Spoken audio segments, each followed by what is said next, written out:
Government graduate college میں سالانہ اوکاڑا سیرت النبی صلی اللہ علیہ وسلم کانفرنس کا انعقاد۔ اوکاڑا میں گورنمنٹ گریجویٹ کالج میں سالانہ سیرت النبی صلی اللہ علیہ وسلم کانفرنس کا انعقاد ہوا، جس میں معاشرے کی اہم شخصیات، اساتذہ، طلباء اور عوام نے بڑی تعداد میں شرکت کی۔ تقریب کے مہمان خصوصی چودھری ریاض الحق MNA اور میاں محمد منیر MPA تھے، جبکہ دیگر مہمانوں میں چودھری فیاض ظفر اور دیگر معززین شامل تھے۔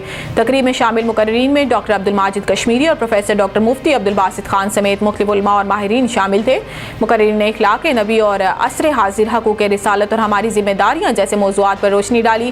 تقریب سے خطاب کرتے ہوئے پرنسپل پروفیسر عبدالرؤف نے کہا کہ سیرت النبی ایک وسیع موضوع ہے اور اس کا پیغام پوری انسانیت کے لیے مشعل راہ ہے۔ انہوں نے کہا کہ کانفرنس کا بنیادی مقصد نوجوان نسل میں تعلیمات نبوی صلی اللہ علیہ وسلم کا شعور اجاگر کرنا اور ان کی زندگیوں میں ان تعلیمات کو عملی جامہ پہنانا ہے۔ میاں محمد منیر MPA کا کہنا تھا کہ امت مسلمہ کے تمام مسائل کا حل سیرت طیبہ کی روشنی میں موجود ہے۔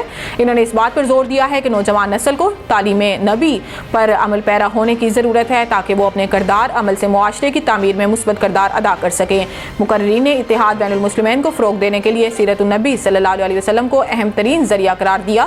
ان کا کہنا تھا کہ نبی اکرم صلی اللہ علیہ وسلم کی حیات طیبہ کے عملی پہلو ہمارے لیے بہترین نمونہ ہے اور انہیں اپنانے میں ہی ہم اپنی زندگی کو بہتر بنا سکتے ہیں۔ تقریب میں سول سوسائٹی، طلباء اور اساتذہ نے بڑی تعداد میں شرکت کی۔ مقررین نے اپنی تقاریر میں سیرت النبی کے مختلف پہلوؤں پر گفتگو کی اور سامعین کو پیغام دیا کہ وہ نبی کریم صلی اللہ علیہ وسلم کے اسوہ حسنہ کو اپنائیں تاکہ ایک مثالی اسلامی معاشرہ تشکیل دی جا سکے۔ اختتام پر دعا کی گئی اور اس عزم کا اظہار کیا گیا کہ سیرت النبی کو عام کرنے کے لیے مزید ایسے پروگرامز منعقد کیے جائیں گے۔